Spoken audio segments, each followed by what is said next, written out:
Welcome to Hyderabad express TV. Today headlines. ప్రచారానికి కాదు పనితీరుకే ప్రజలు ఓటేశారు. విపక్షాన్ని ఎండగట్టిన మోదీ.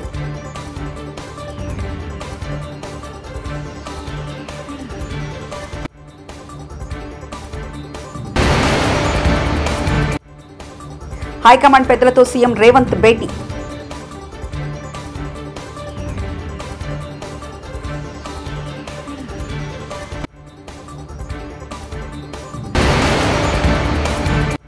సీఎం చంద్రబాబు కీలక నిర్ణయం. జూలై 8వ తేదీ నుంచే ఉచితంగా ఇసుక పంపిణీ.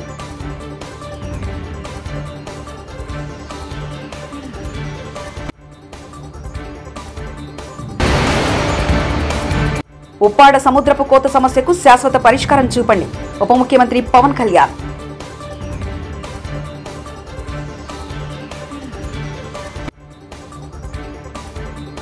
తప్పుదారి పట్టించే రాజకీయాలను ప్రజలు తిప్పికొట్టారని, ప్రచారానికి కాకుండా పనితీరుకు 2024 సార్వత్రిక ఎన్నికల్లో ప్రజలు పట్టం కట్టారని ప్రధానమంత్రి నరేంద్ర మోదీ అన్నారు. రాజ్యాంగం అంటే తమకు కేవలం నిబంధనల సంగ్రహం కాదని, రాజ్యాంగ స్ఫూర్తిని తూచా తప్పకుండా పాటించడం తమకు ప్రధానమని చెప్పారు. రాష్ట్రపతి ప్రసంగానికి ధన్యవాదాలు తెలిపే తీర్మానంపై చర్చకు ప్రధాని బుధవారం నాడు రాజ్యసభలో సమాధానమిస్తూ తాము మాత్రమే రాజ్యాంగాన్ని పరిరక్షిస్తామనే నమ్మకంతో ప్రజలు తమను ఎన్నుకున్నారని అన్నారు. सफलता को प्राप्त करती है और इसलिए आने वाले 5 साल गरीबी के खिलाफ लड़ाई के निर्णायक वर्ष है और यह देश गरीबी के खिलाफ लड़ाई में विजयी होकर के रहेगा। ये पिछले 10 साल के अनुभव के आधार पर मैं बहुत विश्वास से कह सकता हूं।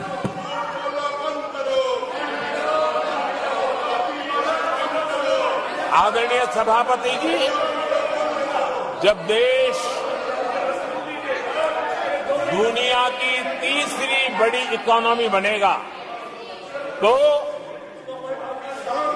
इसका लाभ, इसका प्रभाव जीवन के हर क्षेत्र पर पड़ने वाला है। विकास के विस्तार के अनेक अवसर उपलब्ध होने वाले हैं और इसलिए जब हम दुनिया की तीसरे नंबर की इकोनॉमी बनेगी तब भारत के हर स्तर पर सकारात्मक प्रभाव तो होगा, लेकिन वैश्विक परिवेश में अभूतपूर्व प्रभाव पैदा होने वाला है।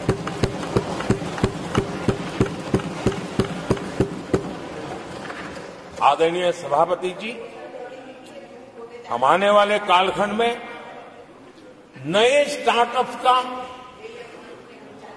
नई कंपनियों का वैश्विक उभार देख रहे हैं और मैं देख रहा हूं कि आने वाले कालखंड में हमारे ఎక్సైజ్ పాలసీ స్కామ్ కు సంబంధించి మనీ లాండరింగ్ కేసులో ఢిల్లీ ముఖ్యమంత్రి అరవింద్ కేజ్రీవాల్ ను judicial custody Rouse avenue court July 12వ తేదీ వరకు పొడిగించింది.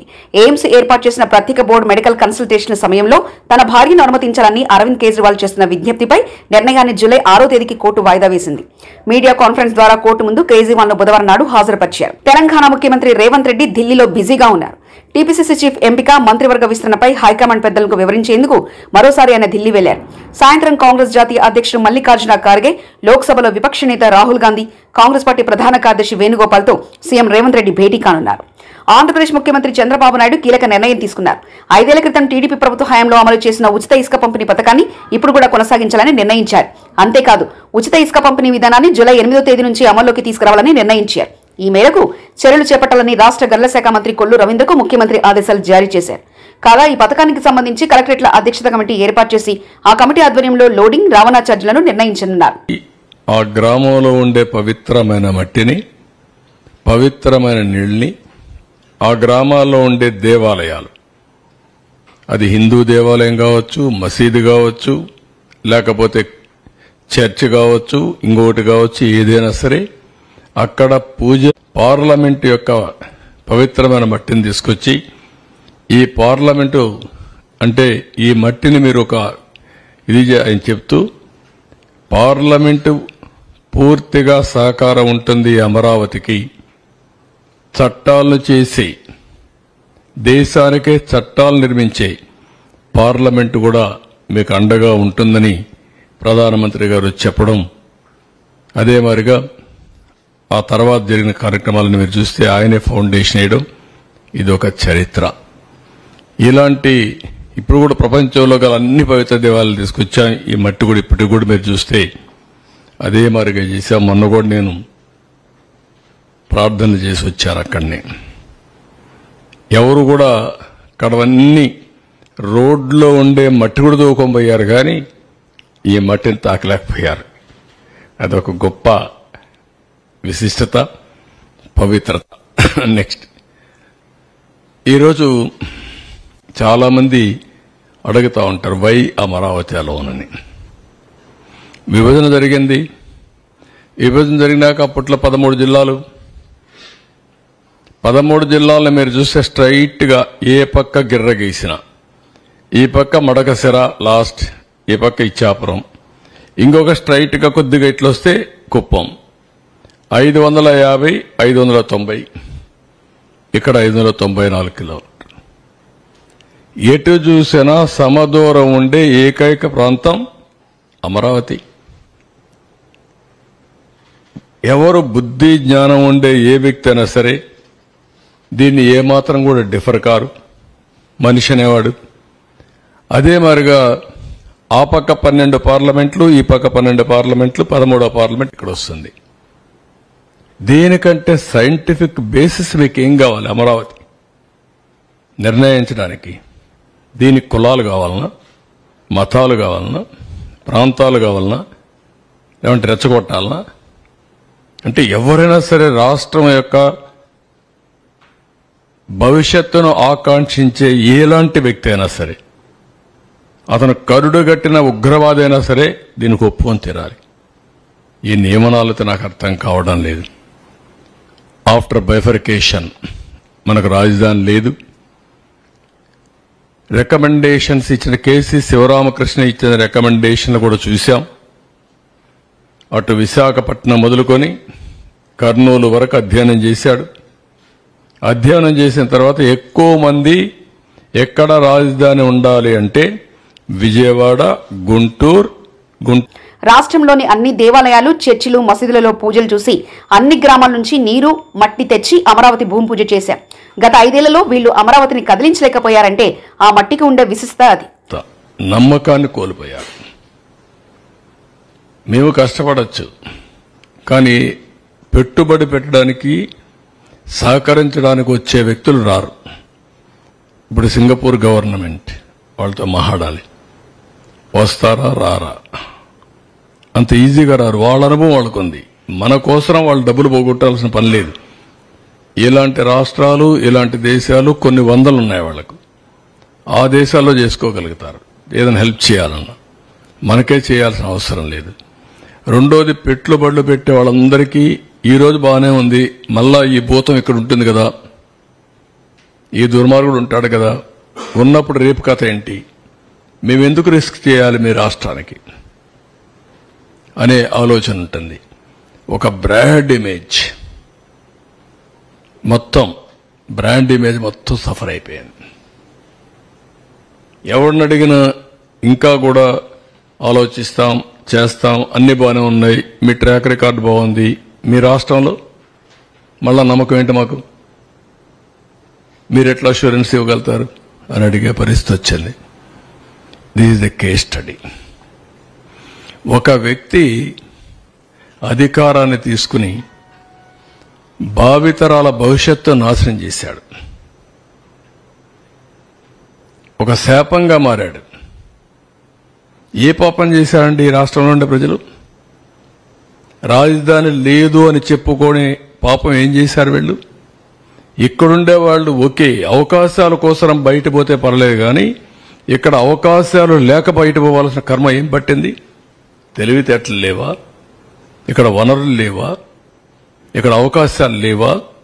ప్రపంచంలో ఉండే ప్రతి ఒక్క వ్యక్తి ఇక్కడికి వచ్చే అవకాశం ఉంది. గోదావరి, కృష్ణ, పుణ్య నదులున్నాయి, బంగారు పండించే భూములున్నాయి, రైతాంగం ఉన్నారు. Andhra Pradesh rice bowl of India. Pithapuram నియోజకవర్గం నాగులపల్లి వద్ద సూరప్ప చెరువు సమ్మర్ స్టోరేజ్ ట్యాంకును ఉప ముఖ్యమంత్రి పవన్ కళ్యాణ్ పరిశీలించారు. నాబార్డ్ నిధులతో 22 ఎకరాల్లో నిర్మించిన ఈ ట్యాంకు ద్వారా కొత్తపల్లి మండల పరిధిలో 54 గ్రామాలకు అందిస్తున్నారు. బుధవారం ఆ ఉప్పాడ తీర ప్రాంత సందర్శనకు వెళ్తూ మార్గ మధ్యంలో సూరప్ప చెరువును పరిశీలించారు. సమ్మర్ స్టోరేజ్ ట్యాంక్, తాగునీటిని శుభ్రపరిచే విధానం, ల్యాబులు పరిశీలించి అధికారులను వివరాలు అడిగి తెలుసుకున్నారు. Kakinada collector Shri Shanmohan Sagili, MP Shri Uday Srinivas, Pithapuram Janasena in charge Shri Marreddy Srinivas తదితరులు పవన్ కళ్యాణ్తో ఉన్నారు.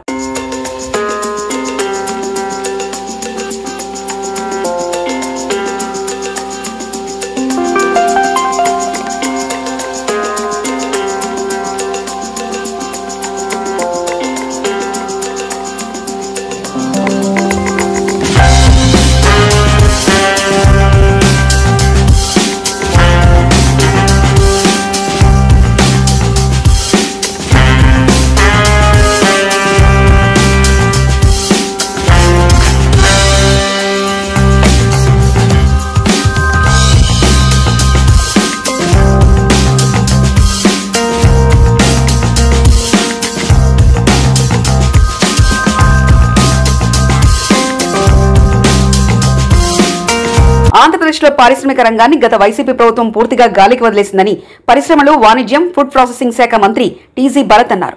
ఏపీలో పారిశ్రామికవేత్తలు ఆందోళనలో ఉన్నారని, వైసీపీ పాలనలో వారిని పట్టించుకున్న నాదుడే లేదని మంత్రి ఆగ్రహం వ్యక్తం చేశారు. ఎన్డీఏ ప్రభుత్వంలో పారిశ్రామికవేత్తలకు ఎలాంటి ఇబ్బందులు లేకుండా చూసుకుంటామని మంత్రి హామీ ఇచ్చారు. ఈ మేరకు గన్నవరం పారిశ్రామిక వాడను మంత్రి టీజీ భరత్, స్థానిక ఎమ్మెల్యే ఎర్లగడ్ల వెంకట్రావు పరిశీలించారు. వైఎస్ఆర్సీపీ అధ్యక్షులు వైఎస్ జగన్మోహన్ రెడ్డి గారిని తన క్యాంపు కార్యాలయంలో కలిశారు ముఖ్య నాయకులు, ఇటీవల ఎన్నికల్లో పోటీ చేసిన అభ్యర్థులు.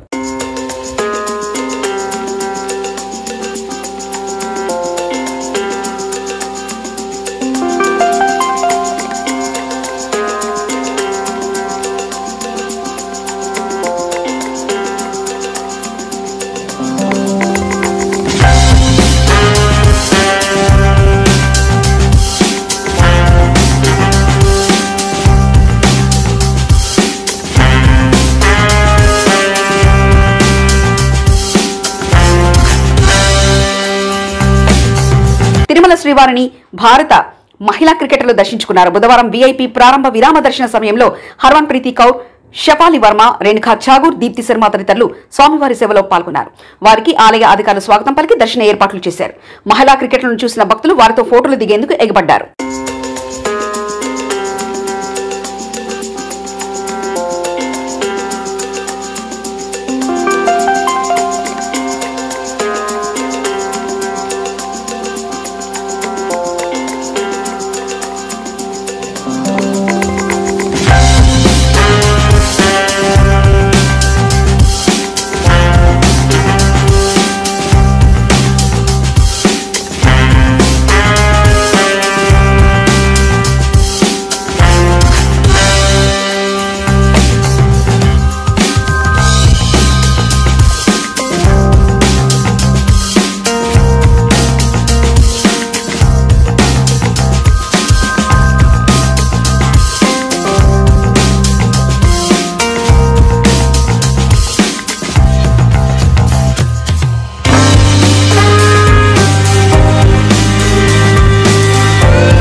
ప్రచారానికి కాదు, పనితీరుకే ప్రజలు ఓటేశారు. విపక్షాన్ని ఎండగట్టిన మోదీ.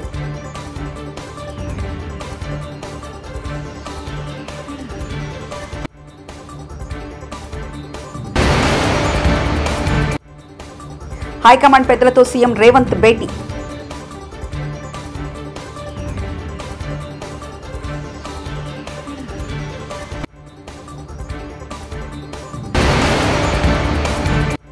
సీఎం చంద్రబాబు కీలక నిర్ణయం. జూలై 8వ తేదీ నుంచే ఉచితంగా ఇసుక పంపిణీ.